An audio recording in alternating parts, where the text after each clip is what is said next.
Hola a todas y todos, bienvenidos una vez más a esta serie de videos de Fonoaudiología. Mi nombre es Jorge Silva y para conmemorar el Día Mundial del Parkinson que fue ayer, quiero hacerles una nueva clase va a tratar acerca del aprendizaje en la enfermedad de Parkinson. Lo hice pensando principalmente en todas las personas y profesiones que tengan que ver con la salud y también con la educación. Van a darse cuenta que he tratado de visualizar los tipos de aprendizaje lo más posible y cercano a cómo se enseña, no solamente lo que nosotros vemos en el ámbito clínico, sino que también para aquellas profesiones que están ligadas a la docencia puedan comprender ciertos aspectos que trasladamos lo neuropsicológico hacia lo que es eminentemente aprendizaje desde lo que vendría siendo psicología educativa. Bien, este video lo hago de una manera tal también para aquellas internas de psicopedagogía que estuvieron y están ahora en la Fundación Regional de Parkinson de Maule, para que visualicen un poquito cómo trasladar sus conocimientos a la práctica biopsicosocial respecto a la enfermedad de Parkinson. ¿Ok? Hablar de aprendizaje y la enfermedad de Parkinson va a costar un poco porque en realidad existen muchos procesos ligados al aprendizaje que tienen que ver con la enfermedad de Parkinson y están afectados.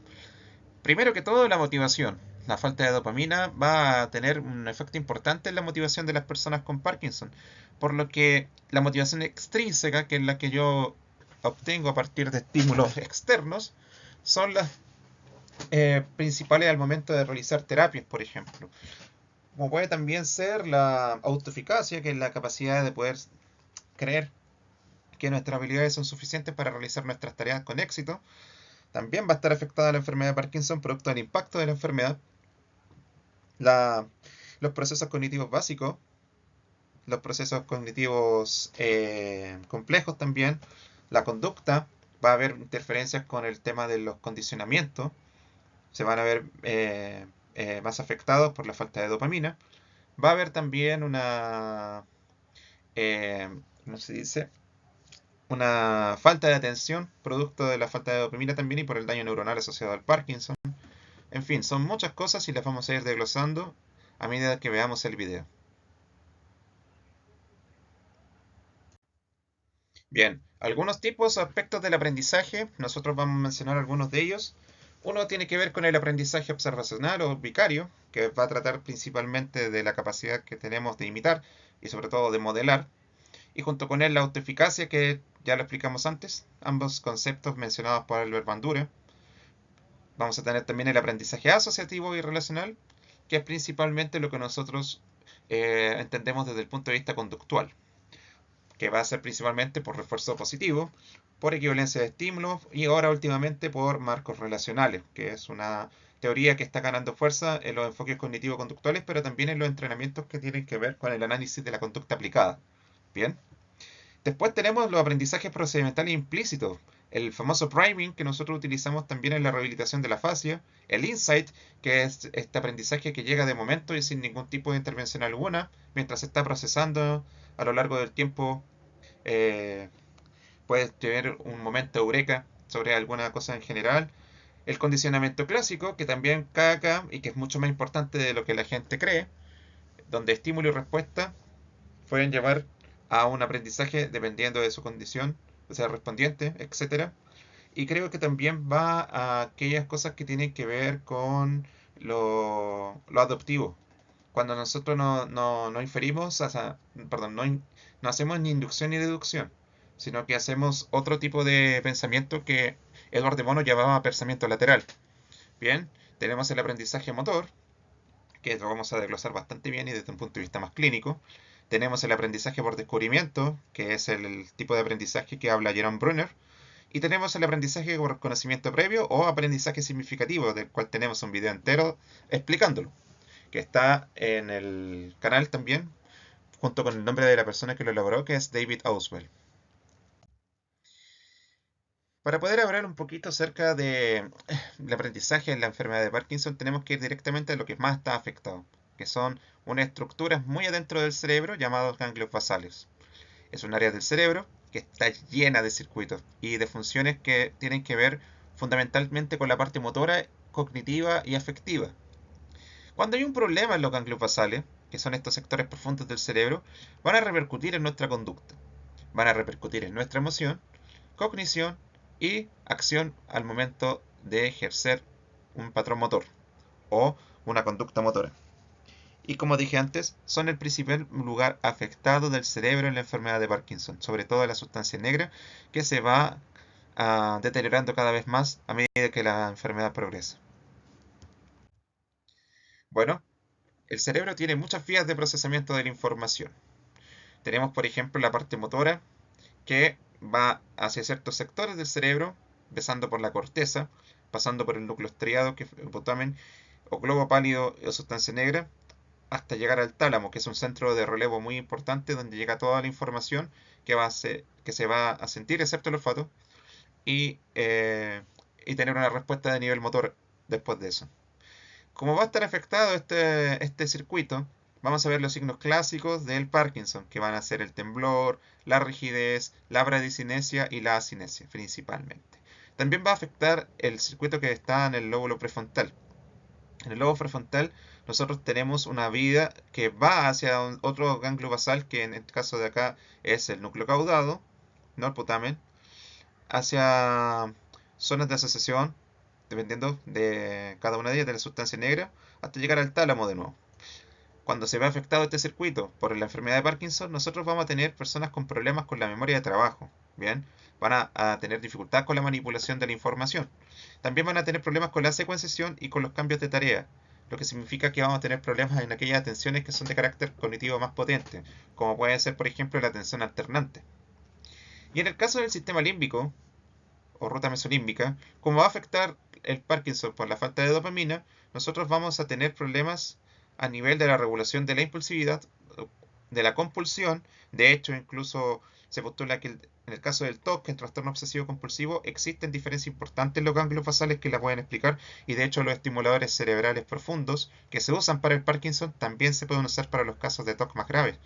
Bien, lo otro que también va a provocar va a ser depresión y una desregulación de las actividades de la vida diaria producto de esta eh, alteración en el procesamiento emocional. Por lo tanto, nosotros vamos a tener muchas vías afectadas, no solamente la motora, sino que también aquellas que tienen control ejecutivo y control a nivel emocional también.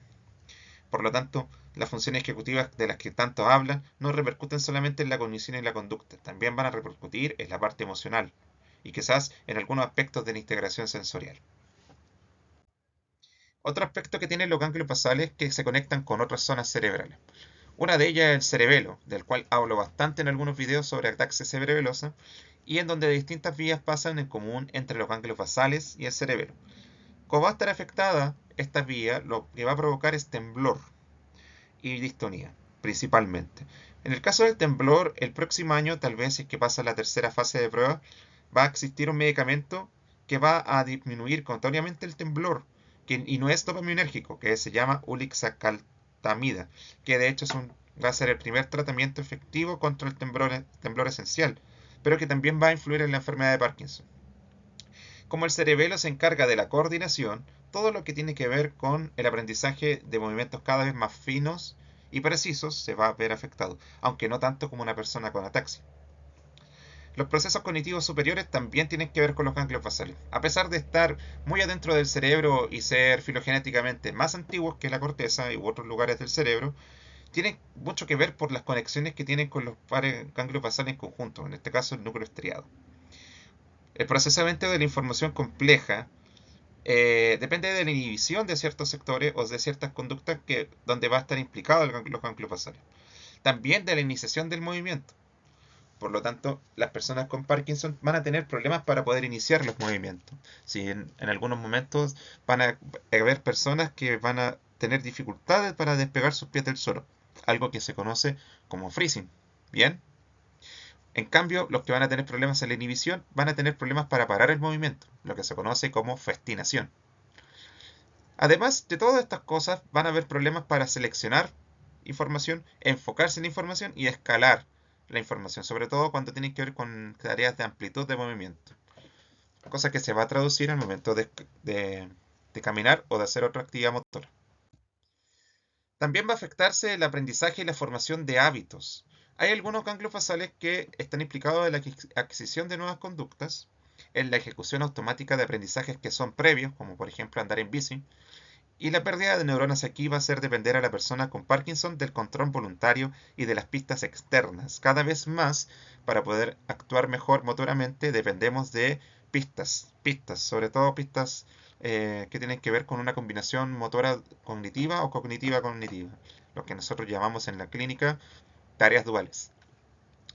Inhibición de las respuestas también va a ser un proceso que va a estar afectado, porque tiene un rol muy fuerte de los ganglios basales y está afectado en el Parkinson. Esto va a generar problemas atencionales similares al déficit atencional con hiperactividad. De hecho, el déficit atencional y la enfermedad de Parkinson tienen en común que tienen afectada la cantidad de dopamina disponible en el cerebro. Solo que en el caso del Parkinson es principalmente el circuito frontoesteatal que vimos anteriormente, y en el caso del déficit atencional la ruta mesolímbica. Como va a tener un proceso importante afectado, tenemos que hacer hincapié en que hallazgos hay en la atención de la enfermedad de Parkinson. Van a haber problemas al momento de tener atención selectiva. Van a haber dificultades con el control de impulsos por la incapacidad de inhibir la respuesta. Por lo tanto, al momento de hacer una selección de una información para poner foco en él, vamos a tener mayores problemas en no distraernos. Y en el caso de la atención dual se va a encontrar afectada en el Parkinson porque va a haber una pérdida neuronal en una zona cerebral llamada ínsula. El lobo de la ínsula, que es una estructura del sistema límbico que también está muy cerca de zonas temporales que tienen que ver con la memoria, conforma junto a la corteza cingulada anterior, que es la corteza relacionada con el sistema límbico, la red de saliencia. La red de saliencia es importante en la atención de estímulos novedosos. Ayuda a motivarse, de hecho. Tareas de orden ejecutivo y atención alternante, de forma rápida. Muy rápida, de manera casi automática. Como va a estar afectada, van a haber problemas para poner atención a los estímulos que son novedosos y cada vez más la persona va a depender de un control voluntario de su propia motivación. El otro aprendizaje involucrado que tenemos que ver es el del aprendizaje motor.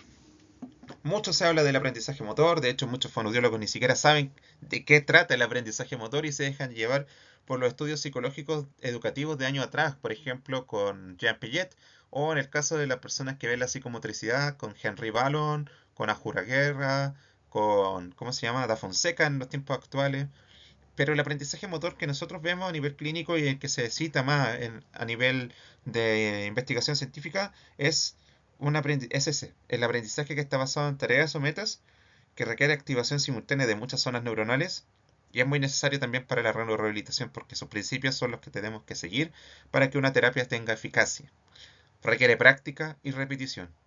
Y estos prerequisitos son los que vamos a ver ahora. Saito es el que cita este tipo de aprendizaje por sobre el resto de percepciones sobre el aprendizaje motor. Tiene prerequisitos, son cuatro principales. Uno es la transferibilidad. Es la probabilidad que el paciente pueda transferir desde la ejecución de una tarea de entrenamiento al área final esperada función. Si yo entreno algo con una persona con Parkinson, espero que esa habilidad se traspase a un área esperada función. Por lo tanto, tienen que ser similares. Si yo entreno, por ejemplo, con un piano, la velocidad de los dedos al teclear, yo esperaría que eso se pudiera traducir en escribir más rápido o en abotonarme más rápido. Pero alguna de esas tareas no va a tener principio de transferibilidad, por lo tanto, por mucho que reaprenda a tocar el piano o a moverme más ágil tocando el piano, no se va a transferir a otra tarea que pudiese considerarse similar. A pesar de eso, no siempre, no siempre que se parezcan va a inducir que los ganancias en un lado vayan al otro. De hecho, eso pasa mucho con la voz. Cuando vieron el, el video sobre ataxia cerebelosa y las terapias vocales y de habla, los ejercicios que tenían que ver con voz mejoraban mucho más la voz que el habla, y los ejercicios de habla mejoraban mucho más el habla que la voz. Bien, hay un problema de transferibilidad. La motivación, que ya dijimos que está afectada, debe considerarse dependiente de la situación, siempre. La situación es la que propicia la motivación, y el paciente va a recibir refuerzo por cada recurso interno o externo que utilice, y se va a sentir motivado. Y en el caso de la modificación de la acción, la retroalimentación, que es el conocimiento del procedimiento y conocimiento de los resultados, va a ayudar a que la persona consolide el aprendizaje motor. Por eso, por ejemplo, cuando tú tienes a una persona que está haciendo ejercicios vocales, un espectrograma, puede visualizar qué tan alto o bajo puede hacer su voz y qué tan intensa puede ser su voz. Por lo tanto, al momento de hacer ese ejercicio se va a estar viendo cómo lo hace. Bien, de hecho, en uno de los tratamientos basado en la evidencia de la ataxia cerebelosa está la visualización a través de grabaciones de voz y visualizar en un espectrograma la voz en directo, en tiempo real. Bien, otro punto tiene que ver con la cantidad. Mientras más repeticiones hagamos, va a ser mejor, pero va a llegar un punto donde ese gráfico va a caer. Pero al principio, muy al principio, principalmente las repeticiones importan. Y la dificultad tiene una curva de aprendizaje, donde se encuentra el punto óptimo en un lugar donde ni es tan fácil ni tan difícil. En el caso del Parkinson vamos a tener que determinar esa curva de aprendizaje. Las apreciaciones que hagan los mismos usuarios van a ayudarnos un poco a mantenerlo, pero también nuestra observación directa mediante un análisis funcional de la conducta. ¿Y retención? Bueno, el ejercicio ayuda a mantener el desempeño en las tareas y las tareas altamente variables y aleatorias, o sea, que uno no se espera o no puede predecir rápidamente o presumiblemente lo que va a pasar, son las que mejor ayudan a retener la información que aprendemos. Por lo tanto, cada interacción con la cual hagamos debe tener un poco de aleatoriedad para que no sea fácil predecirla y genere mayor capacidad de retención de este aprendizaje motor. Bien, pero ya que dije que esto va a ser para todos los profesionales de educación, Feldman habla acerca de la aplicación de las teorías de Jean Piaget en esto, del aprendizaje motor. Primero tiene que ver con la parcelación del conocimiento en esquemas. Jean Piaget fue uno de los primeros en hablar acerca de los esquemas de aprendizaje. Los esquemas reúnen información procedimental de conductas y acciones, y cada vez, cuando se van elaborando, son más sofisticados y abstractos. Siempre. También está susceptible a procesos de asimilación y acomodación. Se entiende de la experiencia a través del estado cognitivo actual versus cambios existentes en la forma de pensar en respuesta a nuevos estímulos. Nosotros en español podríamos decir que la capacidad que uno tiene de asimilar información y de acomodarla en nuevas tareas va a depender fundamentalmente de los principios de transferibilidad que tiene el aprendizaje motor. Cosa distinta en el caso de lo que es netamente semántico o que tiene que ver con la memoria que es declarativa. Bien. Con este tipo de memorias que tienen que ver con lo semántico y lo episódico, los esquemas son cada vez más cognitivos y abstractos, ¿bien? Pero en el caso procedimental motor, nosotros tenemos que ver que no siempre van a cumplirse esos criterios de transferibilidad. Bien, el conocimiento es que no se adquiere meramente por sensación y percepción. Esto solamente es parte de lo que nosotros antiguamente pensábamos que los bebés aprendían, como una visión bastante aristotélica respecto al aprendizaje de los seres humanos. Pero cada vez se da cuenta que requieren de una conducta motora directa y son muy complejos. Incluso dentro de las teorías del mismo Piaget, ese asunto de que la permanencia, perdón, ¿cómo se llama? El tema de las capacidades de seriación, clasificación, ordenamiento, no sé, no es no vamos a esperar a que el niño tenga 7 años para recién verlos, esas operaciones concretas, sino que ya se van a ver mucho antes. De hecho, por eso hay muchos experimentos que contradicen un poco las teorías de Piaget y acercan los hitos del desarrollo cognitivo más temprano en el tiempo. Bien, incluso lo que tiene que ver con lo psicomotriz. Eh, y lo otro que tiene que ver es que la etapa sensorimotora tardía va a explicar algunos aspectos que en el Parkinson están afectados. Es el comienzo de la conducta dirigida a metas, que es lo que regula los ganglios basales y que está ampliamente discutido en la literatura como parte de las conductas motoras. Ocurre cuando la persona, en vez de ocupar un puro esquema motor, se vale de los múltiples esquemas que aprendió para poder resolver problemas, o de la capacidad de poder inferir nueva información a partir de un esquema y se va formando uno más elaborado. Bien.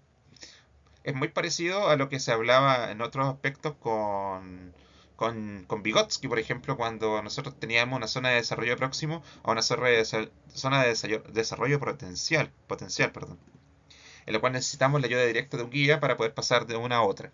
En el caso de lo motor, nosotros tenemos que empezar a ver que cada vez que ocupamos más esquemas y mejores esquemas, nuestros movimientos van a ser cada vez más finos. Eso es lo que plantea en el fondo Piaget. Bien, ¿qué pasa con el aprendizaje motor en Parkinson? Marinelli y colegas en el 2017 van a hablar acerca de factores que tienen que ver con la relación entre déficits visto en la enfermedad de Parkinson y problemas en el aprendizaje motor.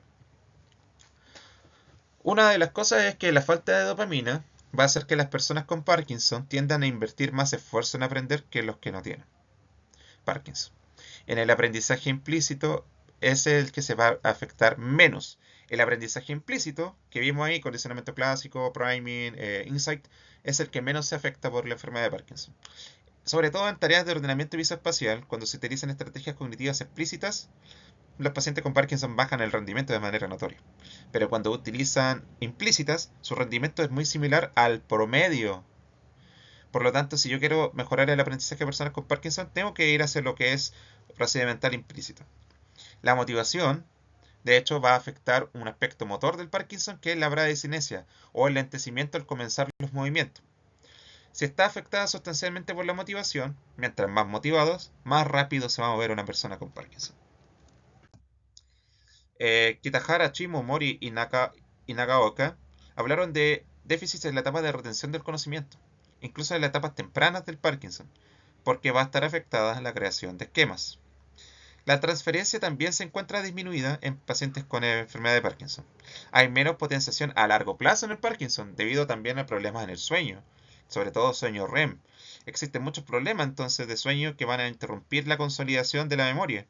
Los procesos implícitos que requieren mucha atención también se van a encontrar afectados. Todo lo visoespacial se encuentra afectado también, excepto el aprendizaje explícito de pistas visoespaciales, que está presente incluso en las etapas tardías del Parkinson. Esto lo hablo en el post de cognición visual en la enfermedad de Parkinson. Ahí se establece muy bien cuáles son las cosas que están afectadas y las que se conservan. Y Paul, Tribble y Peterson en 2018 hablan acerca de que las personas con Parkinson pueden mejorar el control motor postural a través de la práctica, lo que les permite beneficiarse del ejercicio que desafía su marcha y equilibrio para reducir las caídas. El empeoramiento de los síntomas axiales y cognitivos puede resultar en una disminución del aprendizaje, y aquellos con enfermedad de Parkinson más grave pueden requerir programas de alta intensidad totalmente supervisados para poder reducir sus caídas. Bien, entonces el efecto del entrenamiento y de la terapia va a incidir en un mejor aprendizaje motor, que ya está afectado en el Parkinson. Por último, otro aspecto del aprendizaje que vamos a hablar acá tiene que ver con la autoeficacia de la enfermedad de Parkinson. Tenemos hartos videos de autoeficacia, incluso uno mismo, que yo saqué esta diapositiva de un programa de entrenamiento de la autoeficacia para complementar la terapia motora. Lo, lo que hay que sacar a colación es que creer en nuestras capacidades importa, y mucho en la enfermedad de Parkinson, porque las personas con Parkinson pueden tener una baja autoestima con autoeficacia cognitiva, lo que puede contribuir a restricciones en la participación en terapias, por ejemplo, menos activación conductual, mayor probabilidad de tener depresión, y también a la reducción de la participación en el tratamiento.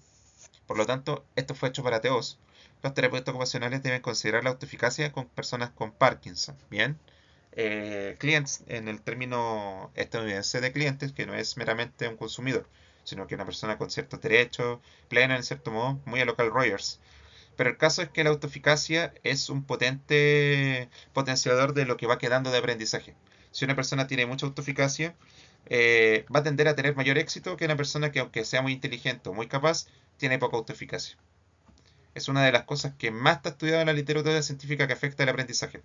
Por lo tanto, mencionarla acá es muy importante para poder llegar a cabo un post sobre el aprendizaje en la enfermedad de Parkinson. Bien, en resumen, vamos a encontrar problemas cognitivos efectivos. Lo vamos a encontrar a nivel básico y específico. Entre ellos, inhibición de la acción y el aprendizaje motor. Va a haber problemas en la ejecución motora. Van a haber problemas en el aprendizaje motor relacionado con los síntomas motores y no motores del Parkinson. Va a haber un listado de procesos afectados que nosotros vemos principalmente atención selectiva, atención alternante o dual, inhibición de la acción, conductas automáticas, las secuenciaciones, que también se puede ver más desde un punto de vista pilletano, la memoria de trabajo, el ritmo y la coordinación, el escalamiento, sobre todo a nivel de amplitud de movimiento, y la velocidad de la información que se va a disminuir en un proceso que nosotros conocemos como bradifenia. Por último, van a existir dificultades en la aplicación de esquemas, los cuales presentan características concretas y abstractas. Bien, cada vez que necesitemos hacer una conducta orientada a metas, necesitamos combinar muchos esquemas que son sofisticados. En la enfermedad de Parkinson eso se va reduciendo a medida que se va degenerando por culpa del carácter neurodegenerativo de la enfermedad. Bien, el daño neurológico en ciertas zonas, sobre todo las que tienen que ver con los circuitos que controlan los ganglios basales, va a generar mayores problemas. Bien, ¿cómo potenciamos el aprendizaje motor en rehabilitación? Por ejemplo, en el caso del aprendizaje implícito, aprendizajes que no dependen de refuerzos. Por ejemplo, el aprendizaje sin error. Bien, que es una técnica conductual que hace que las personas aprendan sin equivocarse, que es principalmente lo que nosotros comenzamos como ensayo y error. En el aprendizaje sin error, las cosas van principalmente por moldeamiento o por otro tipo de técnicas conductuales, que hace que las personas no se equivoquen, no se frustren y no generen ciertos cambios. Se usa mucho en autismo y de hecho también se usa mucho en amnesia. Por lo tanto, este tipo de aprendizajes corre por parte de las cosas que están más conservadas en el Parkinson. En el caso de lo explícito, se ha visto que solamente el aprendizaje explícito de secuencias de pistas visoespaciales es el que se encuentra mejor. Por lo tanto, este tipo de aprendizaje debe utilizarse, perdón, en el caso de la rehabilitación cognitiva. Las otras estrategias de aprendizaje tienen que ver con la rehabilitación del ritmo en Parkinson, que hay mucha evidencia, la musicoterapia y el entrenamiento atencional de manera explícita. Solo hay un tipo de entrenamiento atencional que tiene evidencia de su efectividad en trastornos neurológicos que son adquiridos, que lo vamos a ver más adelante en algún video, respecto de un programa llamado APT3, que fue elaborado en conjunto entre una psicóloga y una fonoaudióloga, y se utiliza mucho en los casos de traumatismo encefalocraniano. Bien, este es otro ejemplo. Aquí es un paper que dice: la observación de la acción afecta el movimiento de las manos, la amplitud del movimiento de las manos, más que las simples pistas en el Parkinson. O sea, dice que aunque las pistas visuales pueden facilitar aspectos de la marcha en las personas con Parkinson, como la longitud de los pasos de la marcha, estas pistas pueden ser menos útiles para acciones manuales y pueden no tener efectos significativos después. Bien, o lasting. La observación de los movimientos humanos activa las estructuras neurales involucradas en la ejecución de la acción. De hecho, esto lo hablo mucho en el video de síndrome de Moebius. Y puede proveer un mayor y un estímulo más poderoso para el movimiento. La observación de la acción se ha visto que facilita los movimientos de las manos del Parkinson. Y los estudios de intervención sugieren que la observación de la acción o el entrenamiento de la observación de la acción puede mejorar la marcha e incrementar la independencia funcional. Sin embargo, la representación de la acción puede verse alterada en el Parkinson. Es parte de las cosas de aprendizaje motor que están afectadas. Y esto puede llevar a un incremento, perdón, un- una alteración en los mecanismos visuales.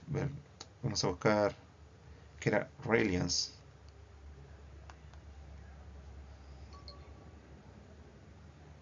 De la dependencia. Eso. Va a aumentar la dependencia de los movimientos visuales. Así que no está claro cuándo los movimientos humanos son más efectivos que los simples estímulos visuales de las personas. La persona tiene que ver cómo se mueve una mano. De hecho, se puede considerar como un video modelado, donde yo, por ejemplo, me filmo mi mano moverse y hacer determinadas acciones y con esa pista visual de, de observación de la acción, hago que haga ejercicios a nivel manual. De hecho, esto tiene mucho que ver con lo que hacen los terapeutas ocupacionales. También se puede ver desde esa perspectiva. Otro que vemos acá es un entrenamiento basado en el hogar de habilidades rítmicas con Serious Games. Los Serious Games vendrían siendo estos juegos de computador que se hacen de manera que sirvan para rehabilitar personas. Bien, otro ejemplo del aprendizaje motor. Este otro tiene que ver con el programa que le decía yo, que se llama Pay Attention o APT3, que es un entrenamiento de los procesos de atención en daño cerebral. Se usa mucho en TEC, como les dije antes, pero también hay estudios en esquizofrenia sobre el uso de este programa. Y como la esquizofrenia también tiene que ver con la dopamina, estoy pensando también que esto podría servir para Parkinson. En el futuro habría que investigar. Y este es el último aspecto que quería mencionar. Existe un método Montessori para personas con demencia. De hecho, es uno de los que está ganando mayor evidencia respecto al tratamiento de personas con demencia. La estimulación cognitiva clásica ha visto pocos efectos, pero este tipo de intervenciones se ha visto mejor. ha tenido mayor cantidad sobre todo el tema de los trastornos alimenticios en demencia. El método Montessori que nosotros conocemos por los profesores que actúan a nivel de niños y sobre todo a nivel parvulario, está teniendo cada vez mayor aceptación como un tratamiento cognitivo para las personas con demencia. Bien, por lo tanto, esto también entra en lo que nosotros conocemos como estrategias de aprendizaje. Bien, no solamente desde un ámbito más clínico, sino que también de un ámbito educativo social. Poder conocer estas cosas me va a llevar acá a más intervenciones efectivas con personas que tienen que recuperar gran parte de lo que van perdiendo en temas de participación social producto del Parkinson. Bien, y ojalá este video haya podido servirles porque no quise verlo más profundamente desde la neuropsicología. Yo quise hacerlo así porque quiero aprovechar el conocimiento previo de todas las personas que ven los videos. Y si esas personas que cuidan personas con Parkinson no son precisamente profesionales de la salud, sino que son profesores, educadores diferenciales, psicopedagogos o parvularios o cualquier otra información que tenga que ver con la educación, psicólogo educativo, etcétera, esto les va a llegar de cajón y van a poder ver que ciertos aspectos de su profesión se pueden aplicar también en salud. ¿Bien? Y eso ha sido todo, espero que les haya gustado. Es un video homenaje para el Día Mundial del Parkinson, que fue ayer jueves 11. Bien, es el día donde nació James Parkinson, el pionero en el diagnóstico y la descripción de los síntomas de la enfermedad. Y es bastante significativo para nosotros porque es un día bastante importante para la creación de nuevas políticas e investigaciones en torno al tema. Bien, aquí están algunos de las, ¿cómo se llama? Algunos de los estudios que cité. Los que saqué pantallazo no los cité porque en realidad solo quería mostrarles que existen temas relacionados con el aprendizaje motor que se están investigando. Bien, bien, aquí está, por ejemplo, bueno, Feldman, que era el recurso donde saqué la idea de Jean Piaget. Eh, aquí la autoeficacia cognitiva en Parkinson, un estudio completo solamente de autoeficacia de Parkinson. ¿Qué más hay? Marinelli, que es las muchas facetas del aprendizaje motor y su relevancia en la enfermedad de Parkinson, sobre un libro que se llama Neurofisiología Clínica. Aquí tenemos también aprendizaje motor en la enfermedad de Parkinson, implicaciones para la prevención de caídas a lo largo del espectro de la enfermedad, en un journal llamado Gait as a Marcha y Postura.